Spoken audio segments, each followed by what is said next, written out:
This podcast is brought to you in part by Russell Lands, Coke, Buffalo Wild Wings, Southern Immediate Care, Guaranteed Labels, Central State Bank, Sunrise Docks, Dr. Thomas Dudney, and the Green Monster Fishing Light. Now, back to Bubba on the Lake. B-U-double-B-A on the lake, hey. Wishing I could listen to the show every day, hey. Gotta hear what Bubba and his buddies gotta say on B-U-double-B-A on the lake. In the mellow yellow studio, putting on a show. Betty say, what? She always on the go.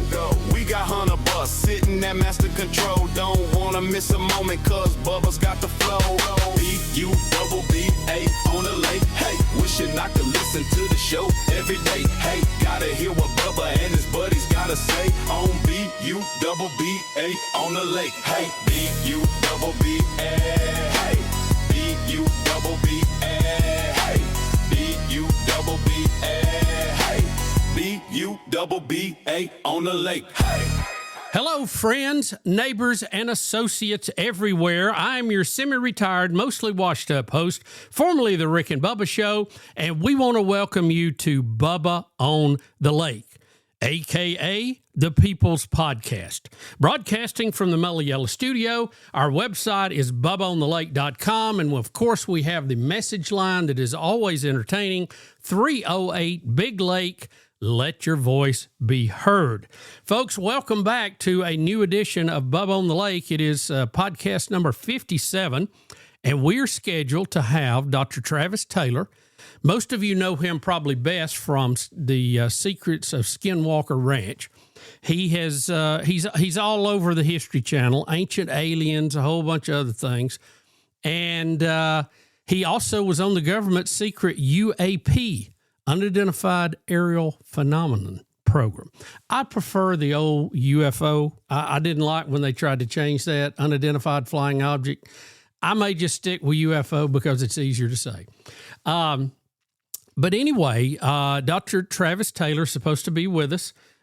He's very busy. We hope he's going to be able to make it. He usually does when he says he will. But, it's crazy out here right now.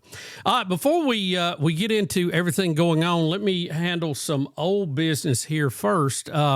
We were very honored to be asked to be on Right Side Radio with Amy Beth and Allison. They do such a wonderful job on Right Side, and we put links up. I hope you got a chance to see it. I had a lot of fun with them. They do a great job, and I appreciate them asking me to be on the program. They had asked a while back, and we had not been able to line it up, and things came open, and we were able to do that. And my daughter Caitlin is actually going to be working with them some. So we're looking forward to seeing how that plays out in the future. I'd want to mention also, because we've had a couple of rainouts, but Friday on the Green is back here at Russell Crossroads. If you're in the Lake Martin, Alexander City area, this is a really fun event they have. Bring your own lawn chair. You come, you sit, and they have all kind of different musical acts that come out. It's really great. They call it Friday on the Green.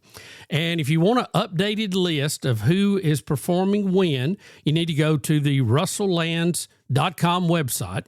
Or you can go to their app. They have a great app, by the way. Great app. You can find out everything that's going on. So Friday on the Green is family friendly. There'll be games. They'll restock the bags for the dog waste station. They do ask that you put your puppy on a leash. There's great food nearby at Catherine's Market, Spring House, Fanny's.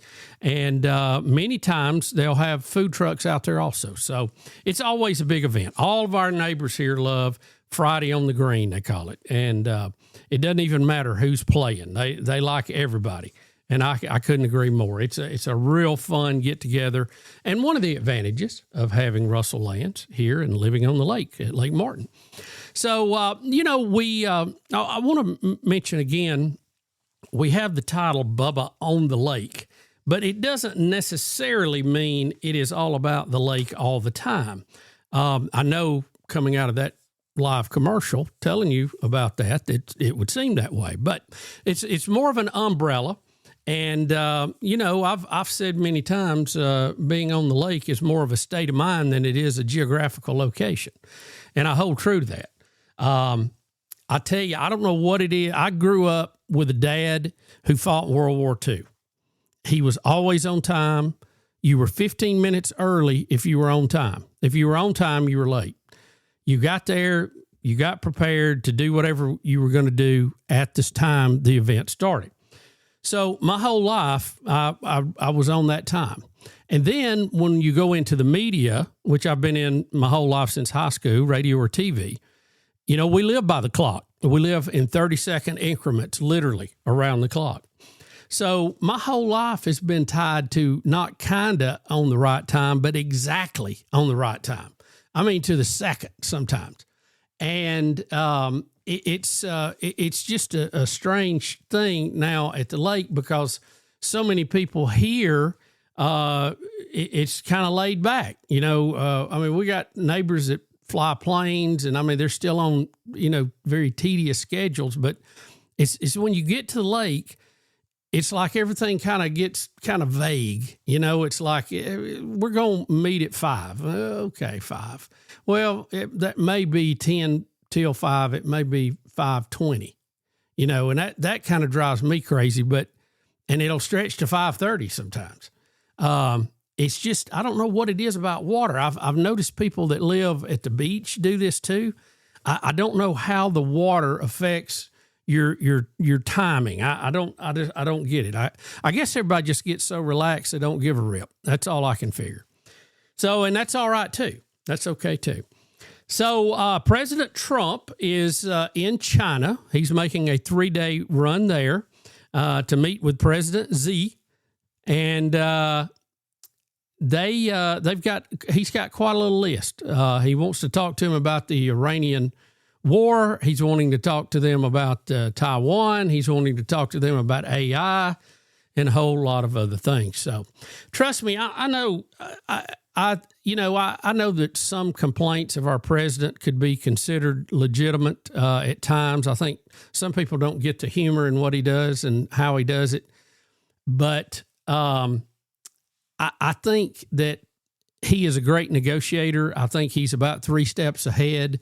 I think he's straight up, and I'm glad he's negotiating on our behalf. I hope they can get what they need and get it so it's enforceable and good for everybody. So Trump in China, we'll keep you updated on that also. All right, I don't want to take up much time because when we get Dr. Travis Taylor in here, we're going to want to really focus on him and the release of these UFO files last week. Very strange for the government to just come up and do this. Of course, I know it had been promised for a while, but it's some very, very strange footage if you have not seen these. And we'll try to talk to that in just a minute with Dr. Travis Taylor. You're listening to Bubba on the Lake. 1, 2, 3, 4. We'll be right back. On the water or off, experience lake life to the fullest at Russell Lands on Lake Martin. If you love the outdoors, then Naturalist Marianne's classroom is where you need to be. She brings the outdoors to you at Russell Crossroads. Or you can see Lake Martin and thousands of acres of undisturbed forest taking a guided horseback trail ride through the stables. If you're here for a weekend or you've made your home at the lake, Russell Lands is where community and the land come together. To learn more about upcoming events, visit russelllands.com. Come see what lake life is all about. What a matchup we've got, folks. Just nonstop action. The energy is electric and the fans are all in. An intense game like this calls for a Coca-Cola. Ah, crisp and refreshing. That's a game changer. Yeah, that taste scores every time. And just like that, they're back at it. Passionate fans and an ice-cold Coca-Cola. Now that's a winning combo. No matter the team, no matter the sport, everyone knows fan work is thirsty work. Enjoy a Coca-Cola. You know one thing I love about Buffalo Wild Wings? You can get wings with any of their 26 sauces and dry rubs for takeout and delivery. That's like bringing an entire B-dubs home with you, which you can't do. I tried. I've knocked down so many walls, only to then be told to halt construction because I'm not zoned to be a sports bar. Kinda just looks like a big pergola or something because of the lack of walls. At least these 26 sauces and dry rubs are available to go.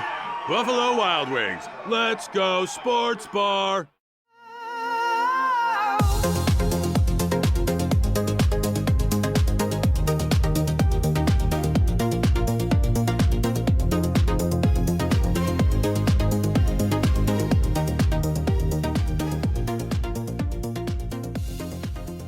Well, we have him. He's in high demand, folks. If you can drag him out of the desert, Dr. Travis Taylor. Travis, how are you, sir? I'm all right, Bubba. How you doing today? Well, I'm good. I guess the question is, how are you doing? Because, out on Skinwalker Ranch, health doesn't always run with everybody. How are you doing? Yeah, well, I can tell you I'm doing just great. I'm healthy as I usually am, I guess. Not getting any younger, but we're still plugging away at it. And I'll tell you that we just got done with another 14 experiments. They're going to start airing, I think, Tuesday night next week. I'm not sure what time, probably 8 or 9. And what season is that? That'll be season 7. 7. Okay. Yeah. So we've finished. We'll 7 years of research. Oh, it's incredible. We'll go back, and I want to pick up and talk about Skinwalker. We got to cover that. But I wanted to get with you because the government, somewhat surprise move last week, started dumping all these UFO videos on us. And I saw some of the videos I didn't see. Did they explain where they were? Or I know they redacted part of some of them so you couldn't tell the exact location. But do we know what we were looking at? Because it was some strange stuff.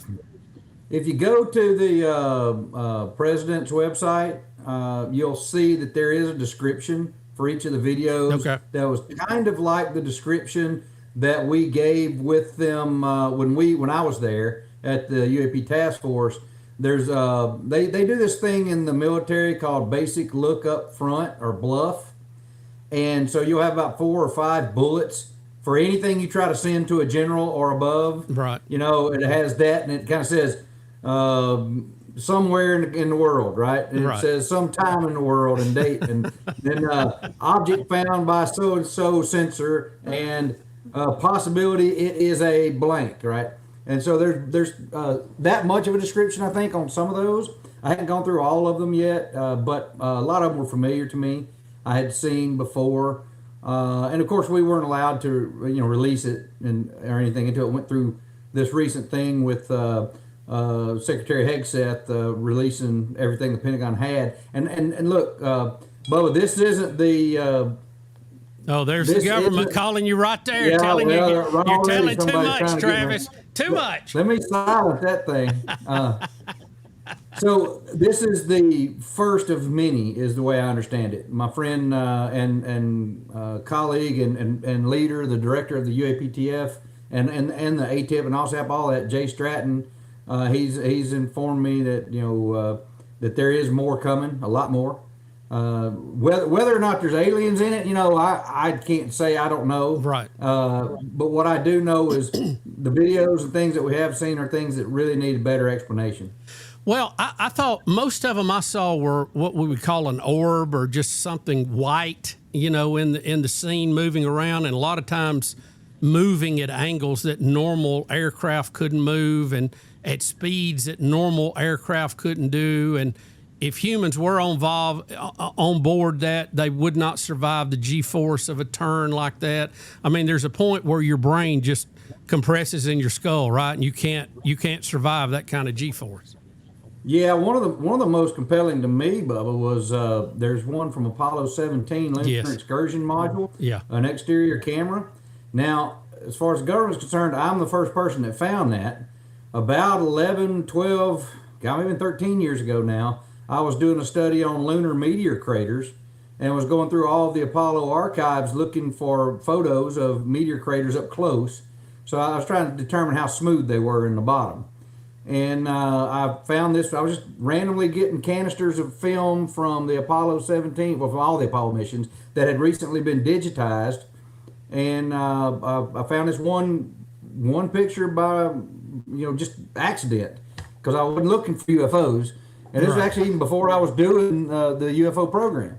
and there were these 3 dots in there. So I took it to NASA and making sure there wasn't holes in the film or there wasn't. And I even went to the Lunar Excursion Module exerciser that still exists here at the Space Museum to make sure there wasn't any lights on it or anything. Right. And NASA's technicians to me said that the only possibility that they could think of was there was something wrong with the camera, but if it was, it would have been in many other photos in that reel. Right.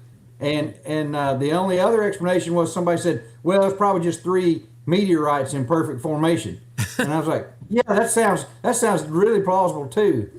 Well, that's what I was going to ask you. It seemed like there was a large number of them from the Apollo missions. And I thought that was kind of strange because we'd really not heard a lot about that in the past. I hadn't.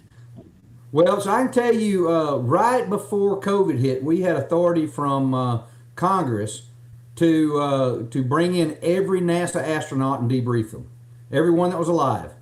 And we were ready to. Buzz was ready to come talk to us. We had talked to Edgar Mitchell. This was before he died, right? And then a bunch of shuttle astronauts. And what happened was COVID hit, and everybody got afraid to travel, and travel got shut down, and we never did get to do that particular set of interviews. Now we've since briefed NASA. In fact, we briefed NASA in 25. That they needed to go through their archives with AI and look for things they don't know that might be there, and they need to interview all their astronauts. And the way I understand it, I said, I'm not part of Aero, and I talk with them because I'm retired from the government. If they want me to help them, I'll be happy to, and I do. Whenever they call, I answer the phone. Sure. But my current understanding is that they do plan to go through interviews with the astronauts and see if they have anything. Because a lot of them say they saw stuff.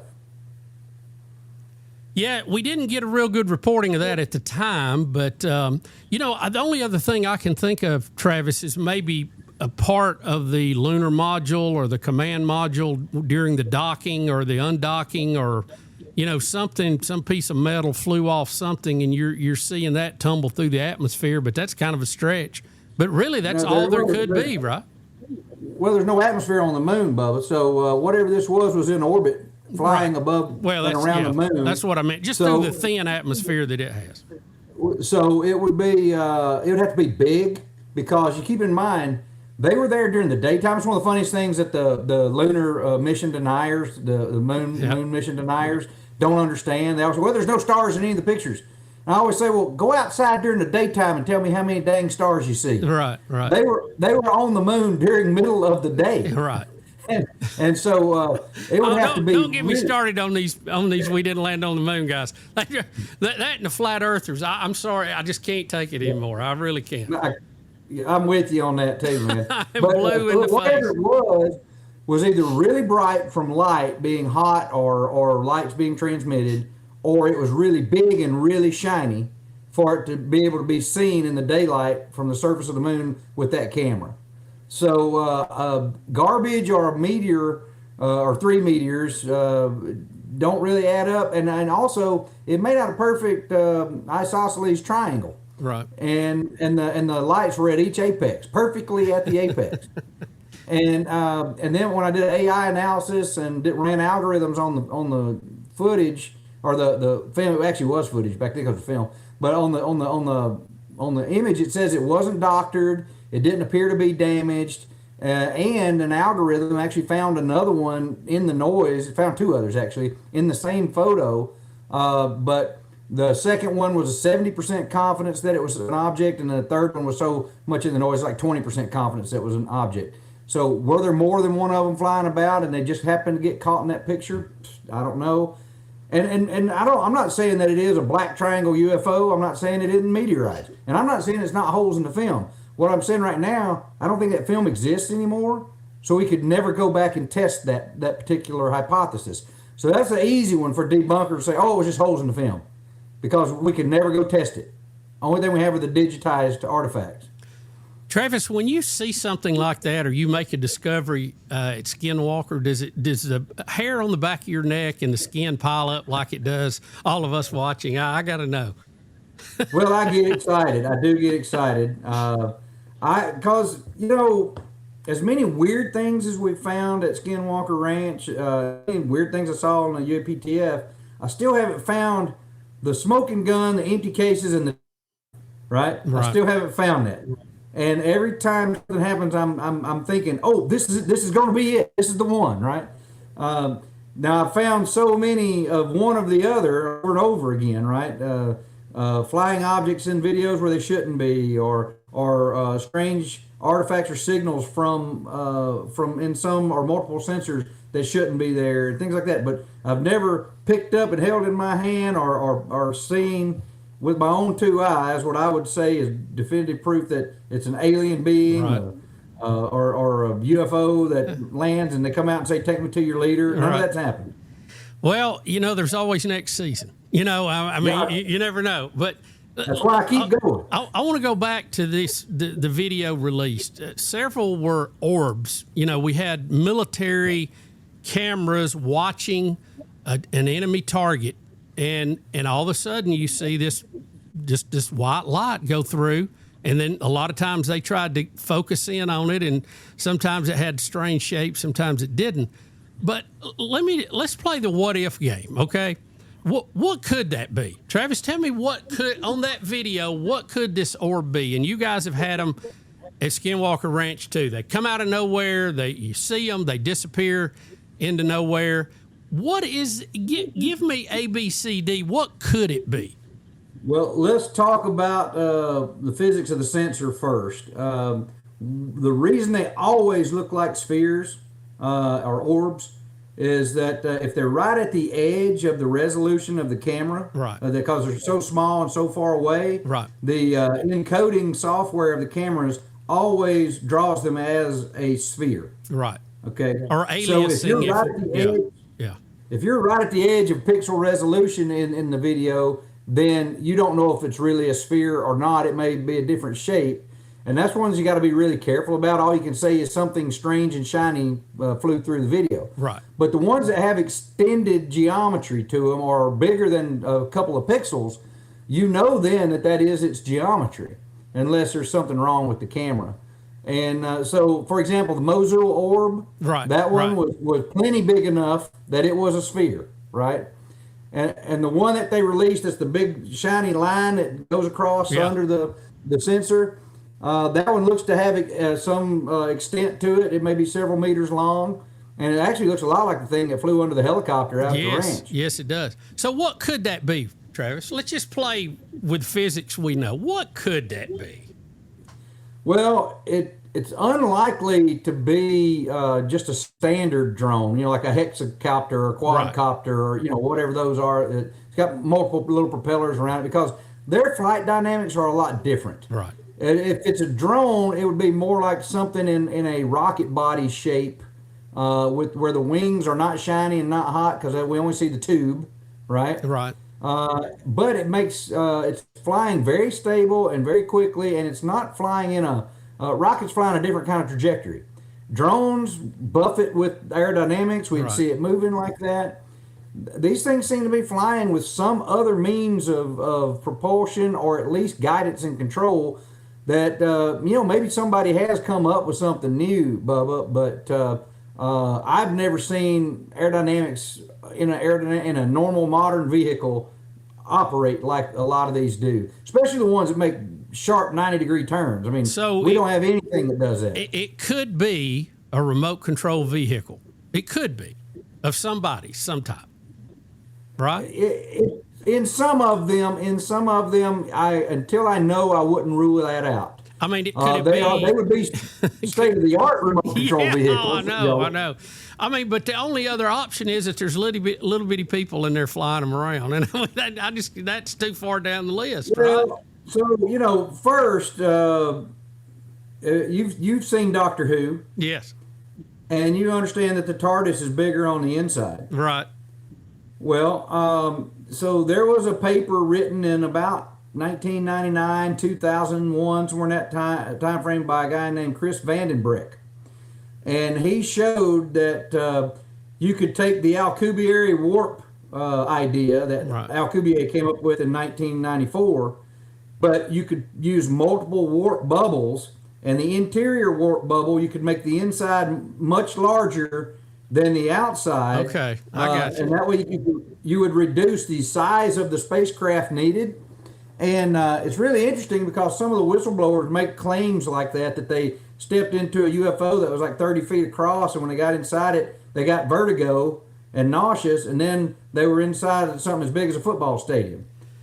Yeah, so that's the idea, idea, I can't verify that. Right. So let me put this back on 8th grade level for me. Okay. You're saying that just like we have the theory of warping the space-time continuum to go faster than the speed of light, the warp drives that we learned about in Star Trek that now actually have some validity to them, we could use that same technology to displace size. We could take a giant spaceship and on the inside, but to the outside, almost cloak it to the point that it looks like it's tiny. Yes. That is within the realms of Einstein's theory of general relativity, and that's been published in many papers since about 2000.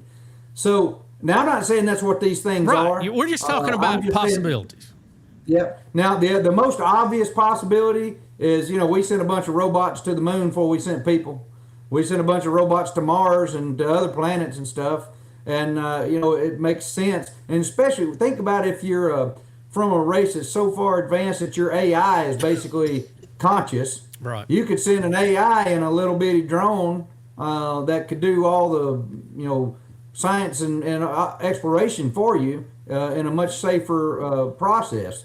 So I mean, it could be like you said, a drone, a robot, or it could be something even more exotic, like we talked about, like the TARDIS. So if even if you had you could bend space-time, you could warp it to change the size of something, we still are talking about the same dimension.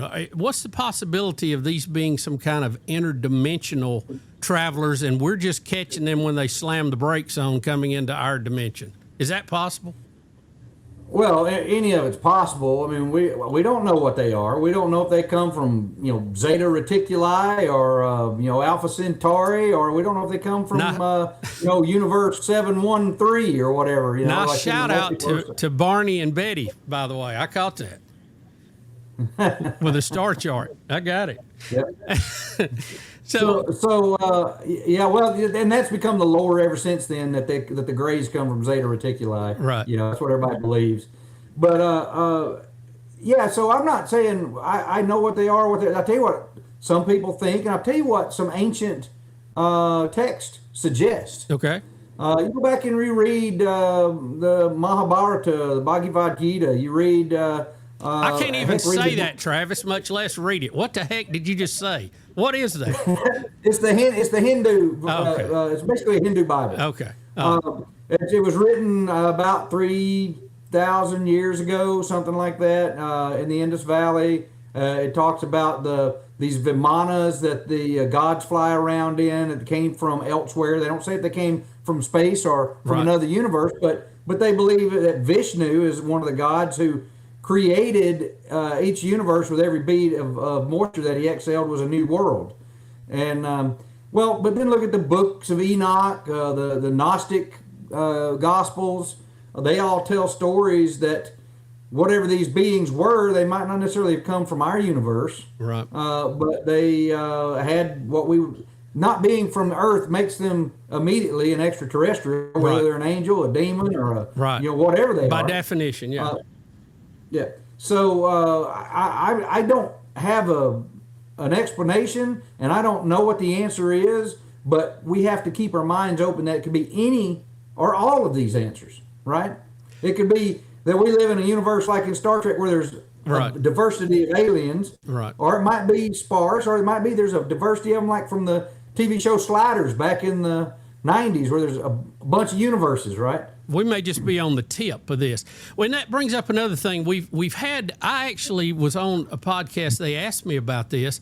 There was an internet report that the president and the White House had brought in pastors and priests and had prepped them on this information coming out and more information coming out, so they could address it with the members of their church in advance to calm them down or whatever they felt like they needed to know. Did that actually happen? Because we can't find anybody that was in that meeting, but have you heard that? Did that happen? Well, I do know that there were some discussions with some religious leaders, and I can tell you I talked with Tim Burchett, the congressman from Knoxville. Yes. He's on the oversight committee. I talk with Tim fairly often. And Tim has, he said that they briefed him, some 3-letter people brought some folks in and briefed him saying, well, we don't need to release this to the public because it might disrupt Christianity. And Burchett told him, he said, that doesn't make any sense. God created the heavens and the earth according to Christianity. And, right. and it doesn't say that he didn't create other beings in there. And in fact, he took Elijah away at the end of, maybe it was Kings, I forget which book, but took him off into heaven because he needed him somewhere else. So where else did he need? Where did he go? Where was he needed? So it's silly to think that Christians can't accept, or even, I don't care, Hindu, Muslim, you Taoist, I don't pick your religion, that they can't accept that their God made more than just them. It's pretty arrogant to think otherwise, I think. Yeah, well, I told him too. It doesn't shake my faith at all if we discovered, let's just say, giant turtle creatures on, one of Saturn's moons, right? God made them. It doesn't affect me and what I think. Just like when we get a picture of an underwater oil rig, when we see a new species of fish in the ocean that we thought had been, extinct for 1 million years, or a giant squid, that doesn't shake my faith at all. I mean, it's just, again, God is a God of creation and design, and like I say, maybe he wrote more than one song. I don't know if he did. It's his deal. He's still in charge. It doesn't affect me, and I'm all right with that. Now, if they come in here, wanting to shoot everybody with a laser beam and make us prisoners, that may be, that's a little different thing. But we could deal with that too. Well, Bubba, I think what a lot of the fear is, and this is conspiracy theory, and I'm not saying there's any validity to it, right?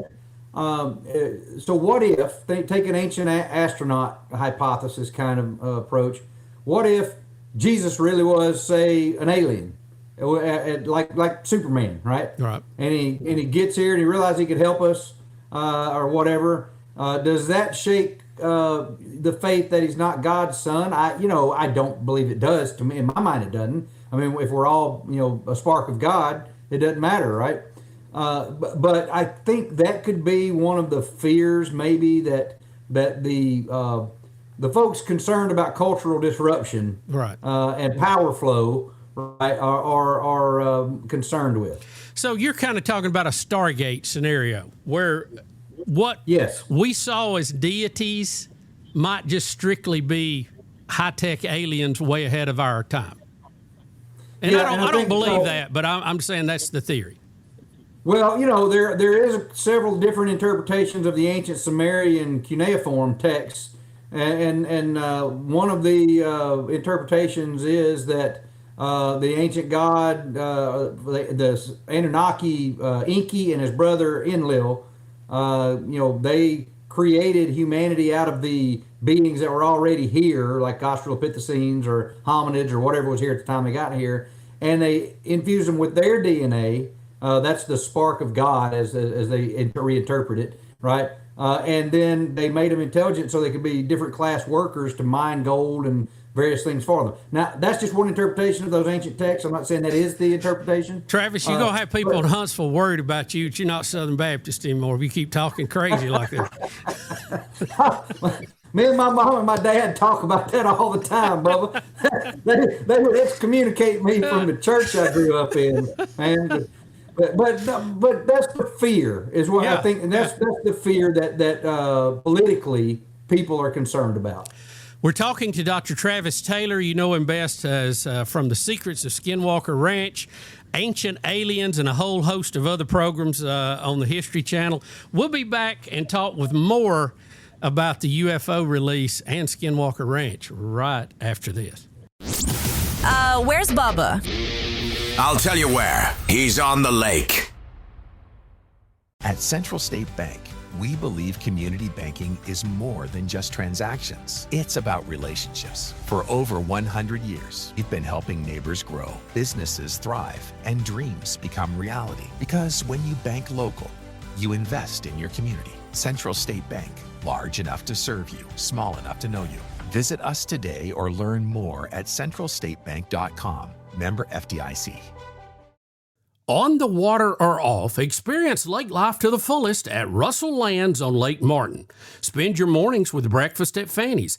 Afternoons, you can explore over 100 miles of trails through Russell Forest. And for dinner, how about the Southern farm-to-table flavors at Spring House? Whether you're here for the weekend or you've made your home at the lake, Russell Lands is where community and the land come together. To learn more about upcoming events, visit russelllands.com. Come see what lake life is all about.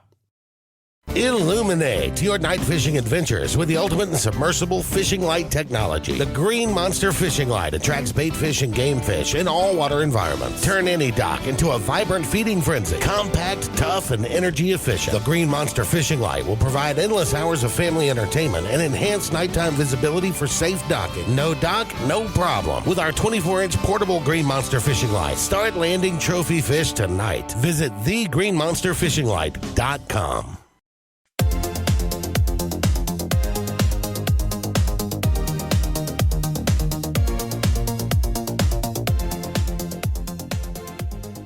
We're back, folks. Dr. Travis Taylor from The Secrets of Skinwalker Ranch, also Ancient Aliens, and a whole host of other programs you can find on the History Channel and other places. Also a former member of the government secret UAP program that didn't exist, but he was on there somehow, even though it didn't exist. Dr. Taylor, welcome back. Thank you, Bubba. Great to be here. How does it feel to work on something that doesn't exist? Was that cool? Yeah, well, you know, the majority of my career, 35 years working for the aerospace industry, the government, or multi-letter agencies, I would say 80% of the things I've done in my career, I'll never be able to tell anybody. So that's something you get used to. Now, there are people, you get, I heard somebody once at NSA say that this lady was famous in certain circles, and they're in certain classified circles, right? And so you just think, well, you know, you're never going to win a Nobel Prize doing this, but maybe somebody in all these circles will remember who I was. Right, right. So tell us, Skinwalker Ranch is headed into season 7, and you guys, I'll tell you what I really like about the show. You've brought such a scientific angle to it. You have so much data. You know, it's not just something you hear in the woods or somebody saw. I mean, you got video of orbs, you've got LiDAR tracks, you've got radar tracks, you've got experiment after experiment after experiment showing something is not right at that ranch. You've got everything but what I call the ashtray that you steal off of the UFO to prove that it was there. So catch everybody up where you're at and what are we going to see in season 7? Yeah, if I get in there, I'm taking more than just the ashtray, Bubba. You know, that was the old joke that one of the comedians did, said, just grab an ashtray so you can prove you were there. Right. Yeah, I'm going to get in, whatever, right? I'm going to look for the drawer where they keep all the Green Lantern rings or the Infinity Stones, right? Yeah, I just want to pass on that room where they do the physicals. You know what I mean? And get that jelly out. Yeah. I don't want none of that stuff. Yeah, I don't need that. I tell you, Fire in the Sky, that movie still haunts me, Travis. Fire in the Sky. Oh, my gosh. Yeah. I went by, it was on the other day, and I like to freak out. I can't watch that again. That poor guy, I don't know what he went through, but, man, it sure was terrible in that movie. Well, I've met him and talked with him many different times, Travis Walton, and he still is such a subdued personality. I think it affected him for the rest of his life, whatever happened to him. I tell you, it would me. Yeah. And there's no, just think about it, there's no way you could fight back in a situation like that. They had him in some kind of stasis field or something. Golly. Yeah. I hate being held down anyway. That is a horror movie of the worst kind. It is. So tell us what's going on with Skinwalker. So we did 14 major experiments again this year, and then a bunch of smaller side experiments. As per usual, we launched a bunch of rockets. We flew a bunch of drones. We dug some more. We had a lot of new sensors brought out, new technologies brought out. We had ground penetrating radar that were brand new inventions that they literally brought from the pyramids out to the ranch. We actually had a satellite that we put up, and we've got a satellite that goes over the ranch 15 times a month. And we use it. Wait a minute. How did you get that in orbit? Come on now, Travis. How did you do that? Did you pull some strings with Elon or something? What's up? Well, it did go up on SpaceX. Yeah. CubeSat? So part of our team now out there at the ranch is Omnitech. Jim Royston, the CEO of Omnitech, used to be the payload manager for the space station science payloads. Very well. And he and his company runs the payload integration, the small satellites integration into all the SpaceX launches. So are you talking like a CubeSat type format? We put up a 3U CubeSat, which is about the size of a loaf of bread or a 12 pack of soft drinks. Right. So we put it up. We put that together, got it integrated, and got it launched. And we watched it many times as it came over the ranch. Used it as a beacon at about 600 kilometers high, 400 miles up or something like that. And so it was a little bit higher than the space station.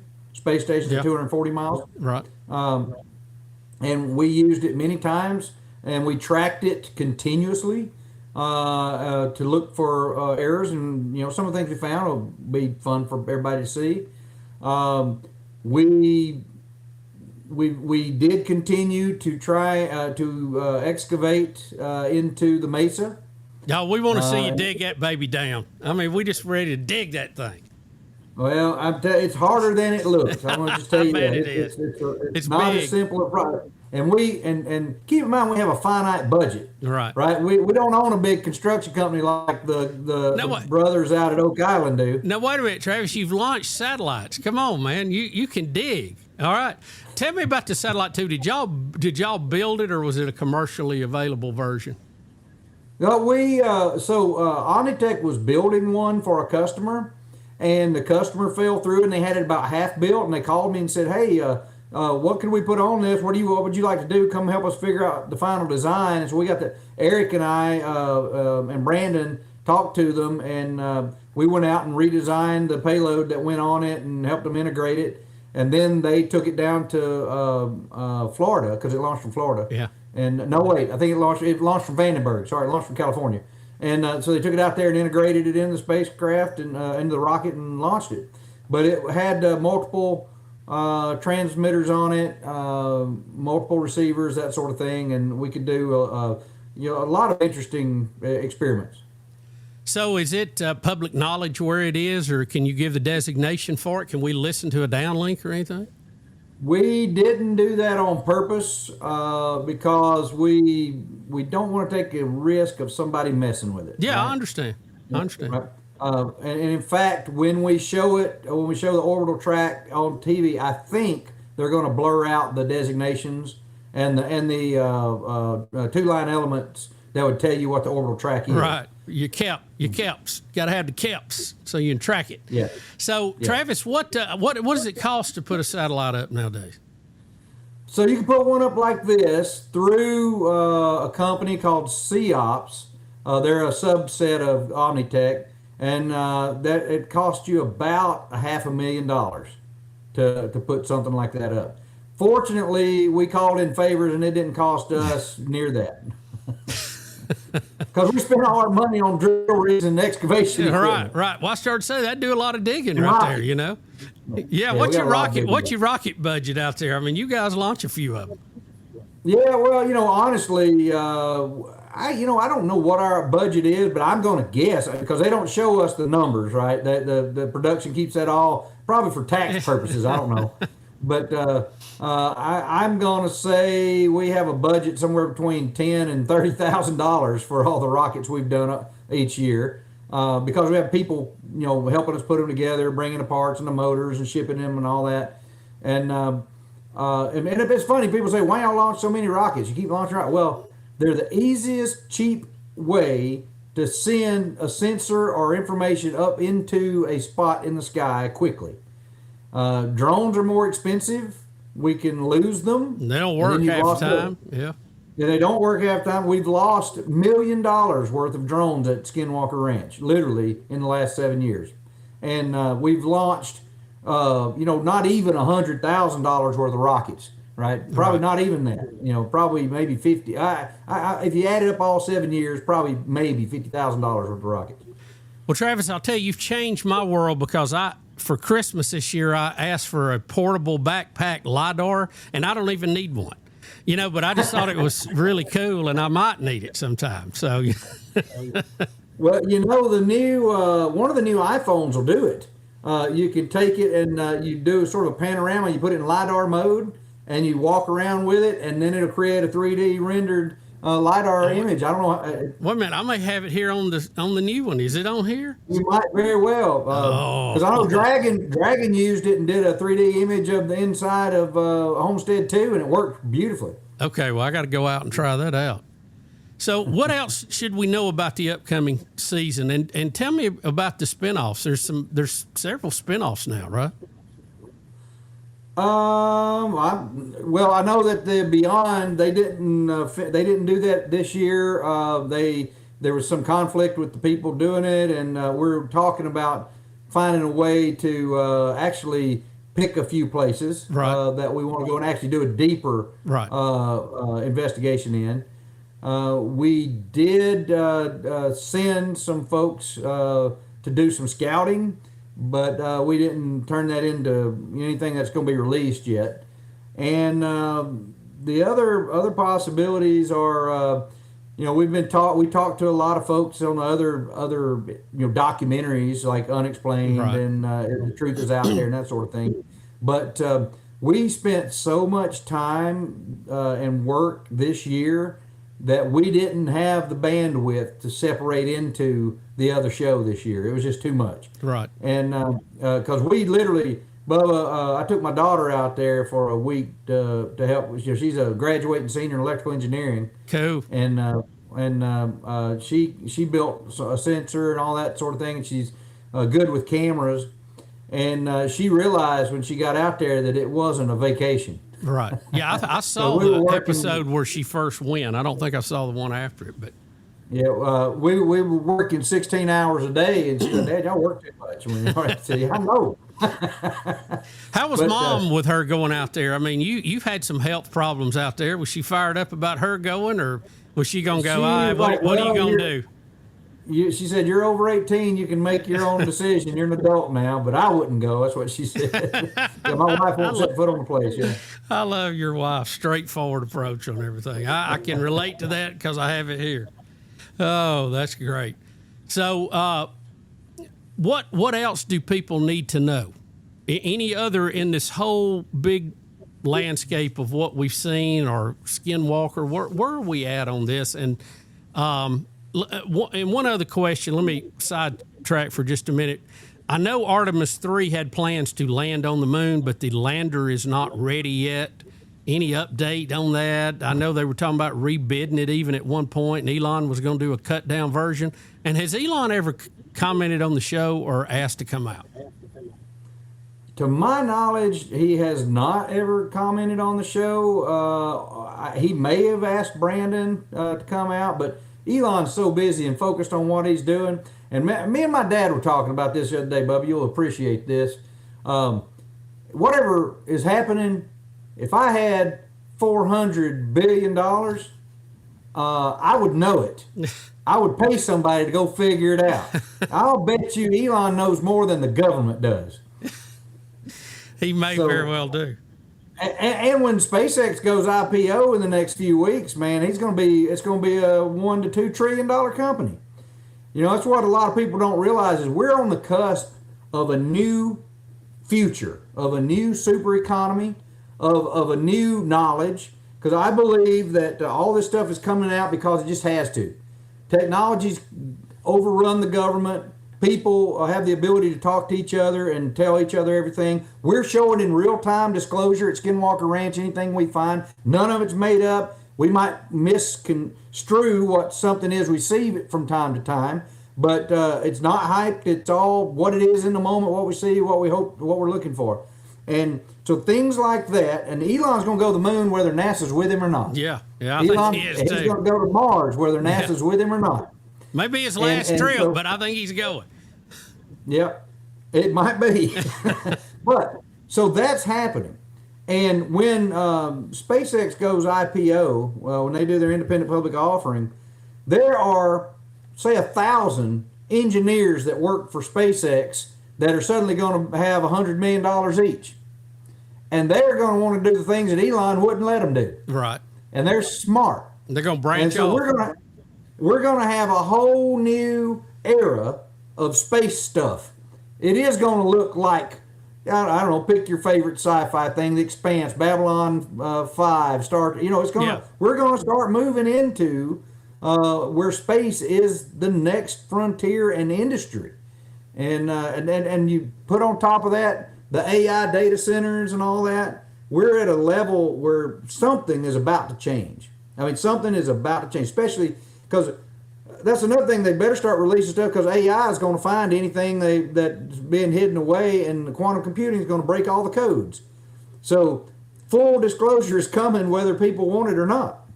That's you mentioned the quantum computers. They can do so much so quick. What you're referencing is they will be no code it can't break because it can try them all. Well, any old codes, there are some new quantum proof algorithms that are being developed, and I think by the time we get to 1,000 quantum processors, qubits in a quantum computer, we will have the algorithms that we can employ. But the first few years of quantum computing, your bank accounts, every old school NSA code, they're gone. They're going out just like that, and so that's going to be a new, unusual era for a little while. Travis, you mentioned AI a couple of times. Do you have a particular AI that you like to use, or you have more luck with, or?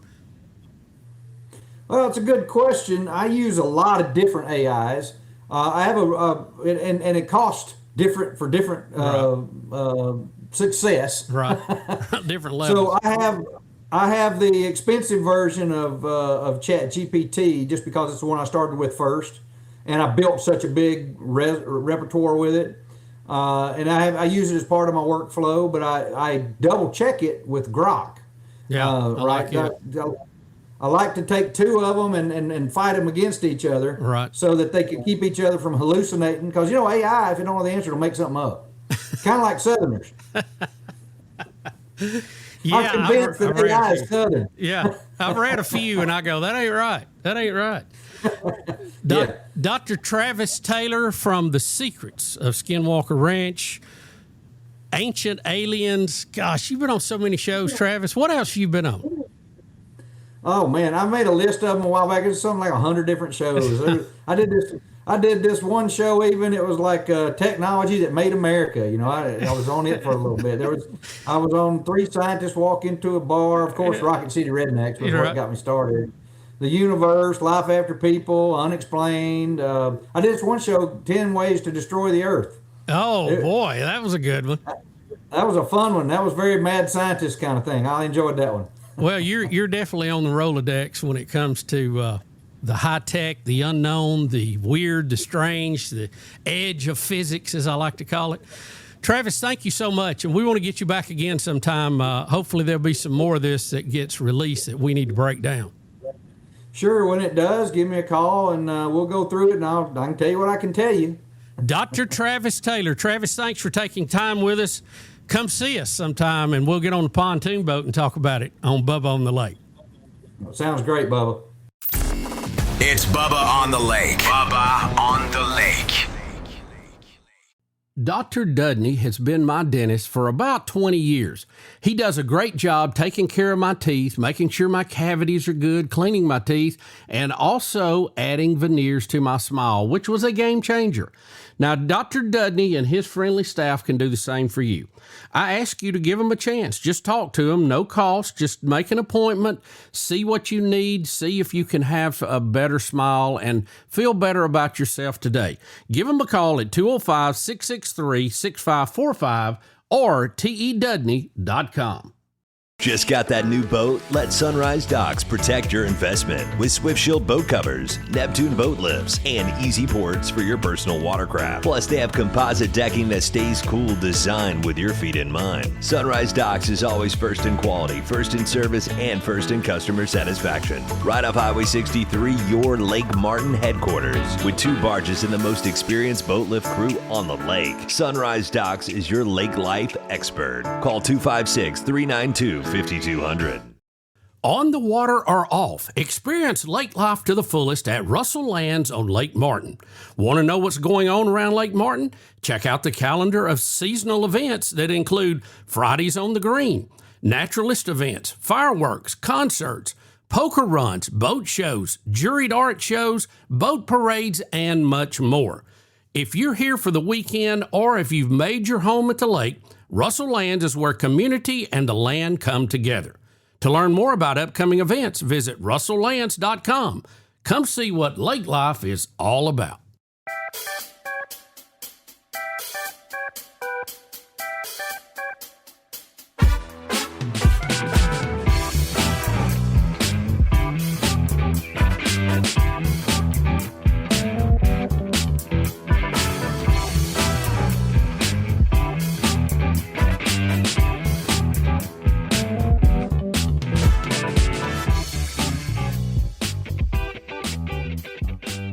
Well, folks, we're back, and she is in high demand. We're glad we were able to actually book her for a segment here on the podcast. Between Mahjong, yoga, and pickleball, she's very, very hard to book. The lovely Betty Lou. Okay. That's not really true, but I am hard to book. But it's not Mahjong and yoga. It's more pickleball and going to the grocery store. And we were out of toilet paper today. So that's basically what. Thank you. I appreciate you taking care of that. My day was going to Walmart, and that's a story of its own. You know, we could do a whole podcast on going to Walmart and the people you see. But anyway, you know, glad they're there. Glad to have a Walmart. Yeah, it's an adventure. There's no doubt about it. Well, you missed Dr. Travis Taylor. He's been on. I know. I hate that. And talking about some of the UFO dumps that happened last week, and he said more's coming. Wow. Well, I'll be tuned in, I guess. I don't know. Have you I didn't hear what y'all talked seen about. Any of the videos of the UFOs? Have you shown me any? I don't know that I have unless you showed it to me. I don't know if I did or not. I can't remember. You did. You showed it to everybody else, I think. Well, you send me reels of like puppies and weird stuff, but you don't ever discuss that stuff. Not UFOs. You want UFO videos? I guess if you'll like tell me ahead of time, hey, I'm sending this, watch it. I thought you kind of like y'all talked about. Puppies and stuff. Well, I do, but if you're going to ask me about UFOs and this and that, I probably need to know. Well, I thought you might have just, caught a glimpse of it. Me and Travis were tied at lunch when we had lunch about a year or two ago. I mean, come on. Loved his wife, we had a good time. We were talking about that because his daughter actually went out to Skinwalker Ranch. Really? And I said, how was Mom on that? And he said, well, she wasn't real big. She was kind of like, she's 18. She can do what she wants to do, but I don't like it. Yeah. Well, there you go. Well, you'll be out there if you can get out there. I know you will. Well, let me ask you this. Something I do know that you did see and have a little expertise in. We haven't talked to you about it since we saw it. It was the Michael Jackson movie. How'd you like it? Oh, yeah. I loved it. I saw it twice. Once with some other couples that you were supposed to go with us, and you kind of were under the weather that evening, so you didn't go. So I saw it that night, and then I saw it again with you later on. So that was good. It was really good. It was a little sad, some of the childhood, things and whatever. But, the overall, music was good. Oh, my gosh. Yeah. If you didn't want to stand up and dance, you might have needed to check your pulse. You know what I mean? Because it was something else. It really was. So let me get this clear. You have seen Michael twice. Hunter has seen Michael, I think, 3 times now. Yep. I've seen it once. Right. Yeah. Hunter's seen it in the IMAX deal and this and that, and we have the Playhouse here, which is great. I'm glad we have the Playhouse here. No, in that's Alex our City. local movie theater. Shout out to our local movie theater, the Playhouse. But anyway, where we the saw 80s live on. That's right. Yep. I saw it twice there. And yes, great environment, packed room. Everybody was excited. Like I said, you can't help but move around, whether you're sitting in your seat or trying to stand up. Hunter went this last Sunday. Yeah, he did. I mean, right, when the movie's been out several weeks, he said it was still packed. Oh, yeah. Yeah. I don't doubt it. There was a group going this evening, actually, from this neighborhood, and I finally just had to say, hey, I can't go, I've seen it twice, so I probably need to sit this one out. I'm looking forward to The Devil Wears Prada too, by the way. I'll let you know. I'll give you a review on that if I ever get over there to see it. Well, I'd like to see it too. It was good. The first one was good. Oh, yeah. But I really need to see Michael again. Oh, do you now? I think I do. I thought you and Hunter would probably go. Weren't you in Birmingham yesterday? Or Monday, maybe? Yeah, one of them days. Yeah, one of the days. And, one of the days. There was a lot going on. And, well, sure. So, your video has been a pretty hot topic. Okay. And there's been a lot of comments on that. And how about Betty? You're still a pretty good dancer, huh? I just want everybody to know I was set up. Okay. Set up? How did we set you up? My friend Maury went up to the band. Maury Miller. It was I wasn't going to say. I was trying to protect her last night. Who's from anyway, Piedmont, Alabama? She's a Piedmonster. She gonna get you for that. So anyway, she goes up to the band and says, hey, my friend has a birthday, and she used to do this pom-pom routine in school. I think is what she told them to beat it. Can y'all play Beat It? So bless their heart, the lead singer has quit in this group. And so they said, we're going to have to practice a minute. So they had a break. So apparently they go, I guess, to the bathroom and practice. I don't know what they did. Yeah. And came back out, and here it comes. Boom, boom. Boom, boom, that beat. So, when the beat gets you, you got to get up and do your pom-pom routine. Yeah, I mean, come on, folks. So anyway, and I was trying to hype the place up. We love the Lake Martin Mini Mall people here. We were trying to hype up the event. So it was my part, to dance and show some enthusiasm for these people. Don't you think? Well, you did. And, I think the length of your ability to keep dancing was impressing everybody. I could have went longer. I was just thinking, well, I think I've wore my welcome out here. And I think the shirt you had on while you were doing it made it special, my too. friend Kim got me that 1 year for my birthday. We used to both work at this same little boutique in Birmingham, Hammy Boutique, by the way, Mount Laurel and Liberty Park. But anyway, we both used to work for them. And she ordered this T-shirt somewhere, or sweatshirt. It says Lake.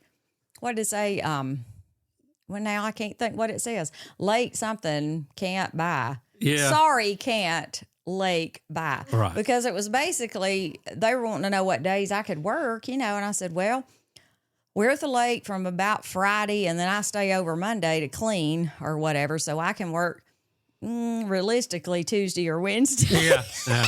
Because then you got to leave to go to the lake again. Yeah, I got to get ready because, back then the kids were bringing 30 people at a time. You know what I mean? I got to have casseroles ready and, all that. So anyway, that is why I have that T-shirt. But it was pretty funny on film. So some of the comments, they wanted to know if you were drunk, and the answer is no. No, I was not. I could stand up and do that routine right now, and I've had water today. Yeah, it's an old Pleasant Valley cheerleader routine, which is why I made that comment on the post. Pleasant Valley cheerleaders everywhere stand up. The whole routine. Who can remember the whole thing? And it involved pyramids, if I remember right, and like these several. I can't remember what you call it now. Where it was a boom, boom. It was like 3 of us did one thing, the next 3 did the same, pills or whatever you call it. So anyway, I remember it vaguely, but yeah, I remember that. A lot of people commenting on your legs. They said their goal now is Betty legs. Yeah. Well, God bless you. But anyway, they're 2.5 feet long, and I do the best I can. Is all I can say. You know still what I mean? got cheerleader legs. I try to walk, play pickleball, and do a few weights here and there. You take care of yourself. I do a few squats here and there. You work at it. You work at it, which I have not, and it looks like it. It's a clear contrast here of what we got. Your mind is what stands out here. Your mind and your humor. That's what drew me in. I ain't worried about your legs. Although your legs used to be pretty good too. But anyway. So you're saying my legs are no good anymore? Well, I'm not saying, no, I didn't say that. I just mean, well, I think that's what you said. Not really, but anyway. Well, as we run our laundry list here of subjects, I had a shout out a couple of weeks ago to try to get Ella Langley on the podcast. Now, she frequents the lake here quite a bit. Just sounds like a helicopter landing. Are you that hot? It's hot in here, yes. If you're a female close to 60, is it my it's legs? hot in here, yeah. Is my legs I can't even see your legs right now. I see your head and your neck and your teeth, and that's about it.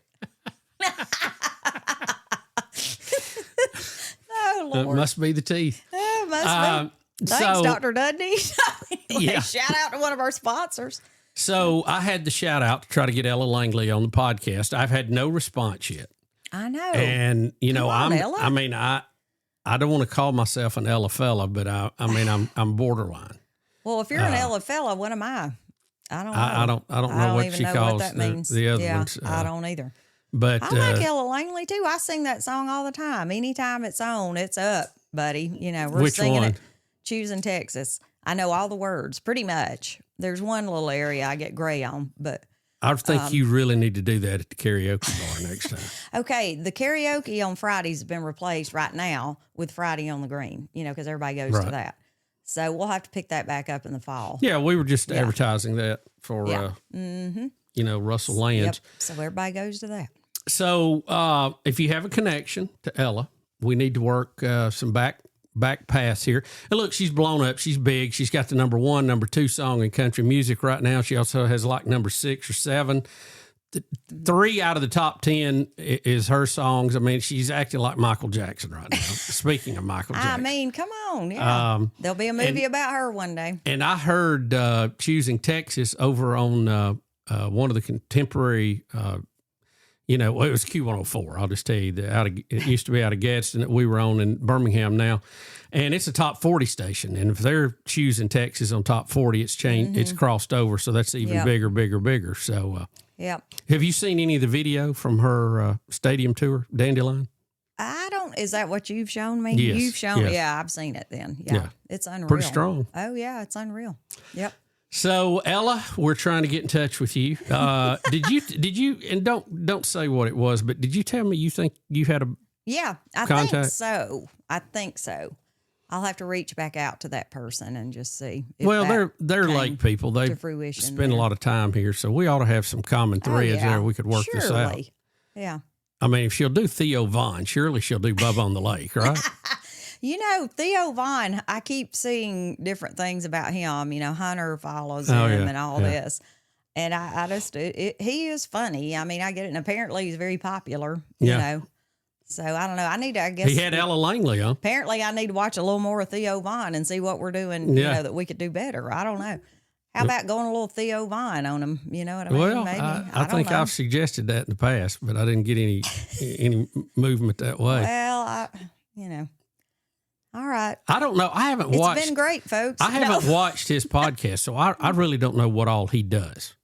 I really have not. Or if he's dirty, I don't know. Yeah, I don't know. I don't know really. I just know the name. I know what Hunter's shown me. I know he's funny about things. I don't know what all the things he talks about is, though. Right. Yeah. Don't know. Well, that pretty much wraps up the topics here. We want to thank Dr. Travis Taylor, who was on with us and took time. He's very busy. He's very in demand, and always a pleasure to have him on. We want to remind everybody we are broadcasting from the Mellow Yellow studio.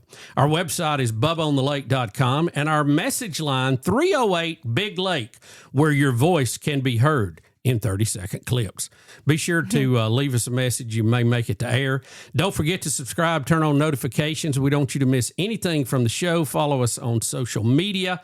We're going to have more social media things coming up. I mentioned briefly that we're going to be traveling a little bit in June, And that'll be a key component to that too. And we'll bring some of that back for podcasts later on. So we want to thank all of you for doing your part to make Bubba on the Lake what it is, and it continues to grow, and we appreciate that. And, you know, Betty, I wish you would do a few more podcasts and maybe give me a few days off. The numbers would probably go up.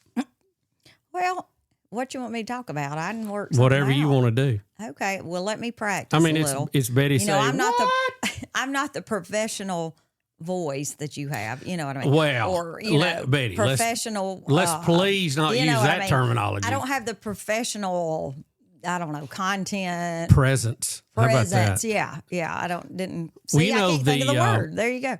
The Right Side podcast that I was on earlier this week. Yeah, you with, did a great job. Amy Beth and Allison, they suggested you come and help co-host when one of those are going to be out. They got some vacation time coming up.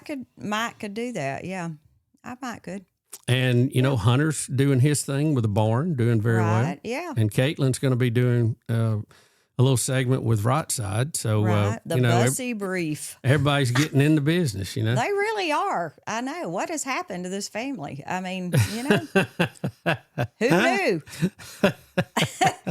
Oh, me. Well, and some people say you may be the most talented one of the pack.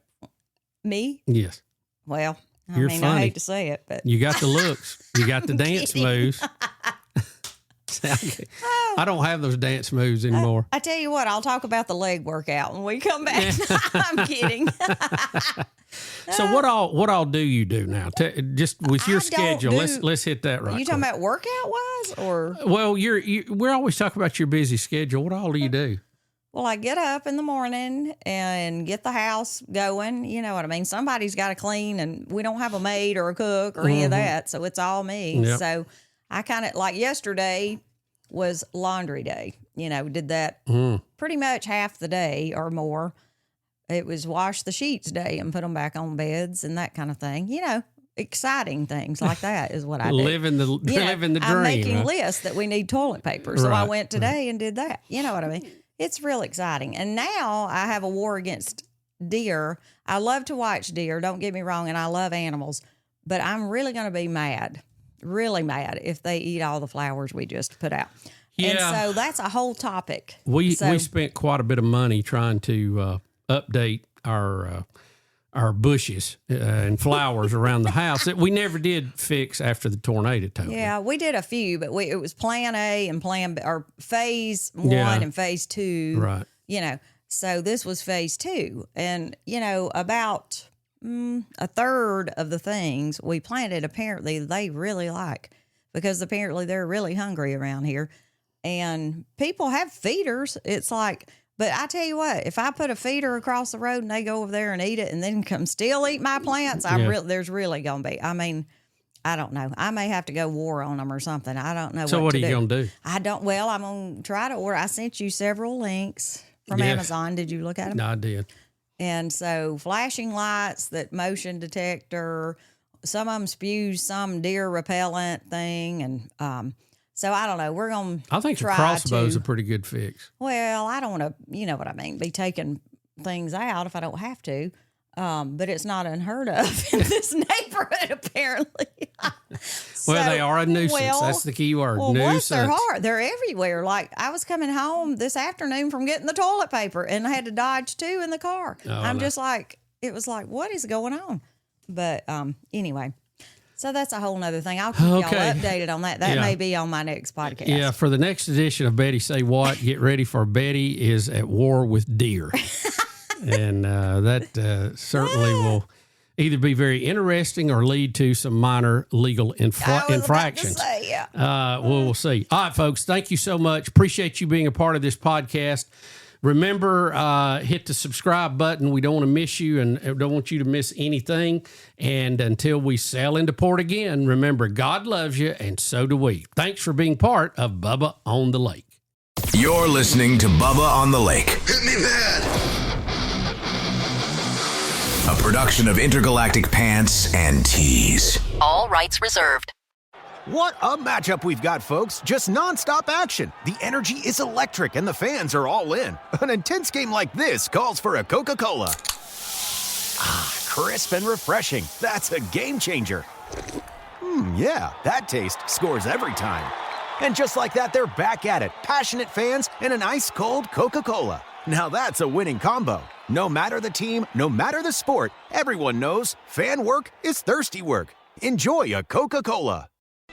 Since 1965, Bice Motors has been Lake Martin area's home for Chrysler, Dodge, Jeep, and Ram sales and service. For 60 years, families have trusted Bice Motors in Alexander City for honest deals, friendly service, and the best selection around. Our team of certified technicians services most all makes and models. Plus, we've got a tire center, parts department, and a full collision center to keep you rolling. Bice Motors, your hometown Chrysler, Dodge, Jeep, Ram dealer since 1965. In Alex City or online at bicemotors.com. Buy it at Bice. Bice Motors. You know one thing I love about Buffalo Wild Wings? You can get wings with any of their 26 sauces and dry rubs for takeout and delivery. That's like bringing an entire B-dubs home with you, which you can't do. I tried. I've knocked down so many walls, only to then be told to halt construction because I'm not zoned to be a sports bar.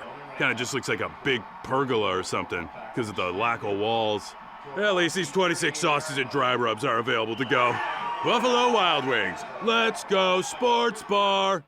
This podcast is brought to you in part by Russell Lands, Coke, Buffalo Wild Wings, Southern Immediate Care, Guaranteed Labels, Central State Bank, Sunrise Docks, Dr. Thomas Dudney, and the Green Monster Fishing Light. B-U-double-B-A on the lake, hey. Wishing I could listen to the show every day, hey. Gotta hear what Bubba and his buddies gotta say on B-U-double-B-A on the lake. In the mellow yellow studio, putting on a show. Betty say, what? She always on the go. We got Hunter Bus sitting at master control. Don't wanna miss a moment, cause Bubba's got the flow. B-U-double-B-A on the lake. Hey, wishing I could listen to the show every day. Hey, gotta hear what Bubba and his buddies gotta say on B-U-double-B-A on the lake. Hey, B-U-double-B-A. Hey, B-U-double-B-A. Hey, B-U-double-B-A. Hey, B-U-double-B-A on the lake. Hey.